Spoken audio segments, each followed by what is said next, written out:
Samuel Carlisi, also known as Black Sam and Sam Wings, was an American mobster who was the boss of the Chicago outfit criminal organization between 1989 and 1996. His brother, Rosario Carlisi, was a capo regime in the Buffalo crime family who was close to Buffalo Mafia boss Stefano Megadino, which gave Sam Carlisi direct access to various East Coast crime families that were aligned with the Buffalo Mafia, such as those based in Rochester and Utica, New York, and in northeastern Pennsylvania. Carlisi used these connections to further his gambling and bookmaking interests, fend stolen goods, and possibly for narcotics operations he was overseeing or involved in. He was also a cousin of Chicago outfit mobster Alfonso "Al the Pizza Man" Tornabene, and the uncle to outfit mobsters Dominic and Nicholas DiMaggio. Carlisi served as a gunner's mate in the United States Coast Guard during World War II. Carlisi started his criminal career with the outfit as a driver for mobster Joseph "Joey Doves" Iappa when he was boss of the Cicero, Illinois crew.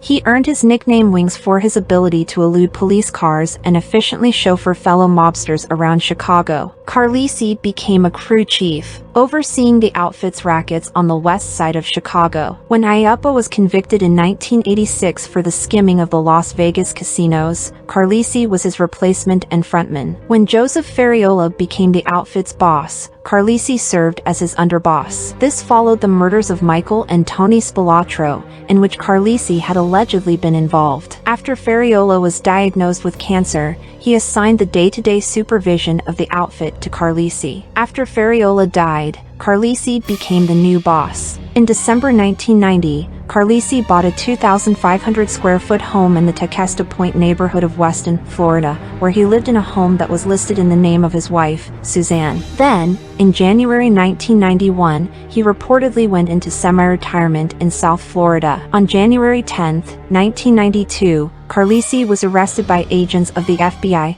the Florida Department of Law Enforcement, and the Broward County Sheriff's Office.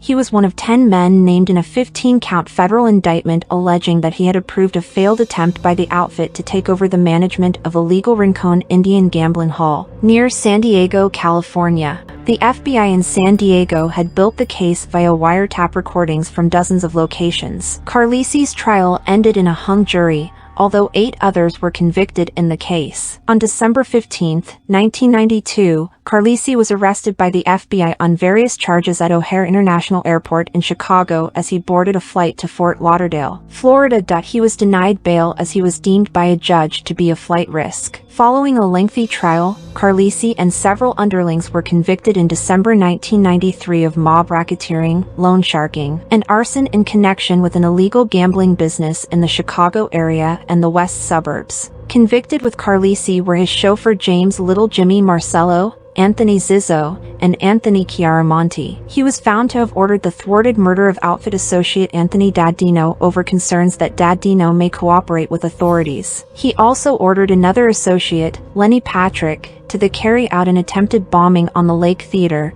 a movie theater in Oak Park, Illinois during a union dispute. The attack failed when grenades thrown at the building did not detonate. Carlisi's sentencing was repeatedly delayed due to ill health. Following his conviction, he underwent 3 major surgeries, including one for an aneurysm in his aorta, and also suffered from kidney problems. On March 18, 1996, Carlisi was sentenced to almost 13 years in prison. He also paid $125,000 to the government in restitution. Carlisi began serving his sentence at the Federal Correctional Institution, Miami, Florida, although he appealed his conviction and was due to appear at an appeal hearing in an Illinois federal court. On December 31, 1996, Carlisi was moved from a federal jail cell in Miami to a Dade County hospital after he complained of chest pains. He died of heart disease in the early hours of January 1, 1997 at the age of 75.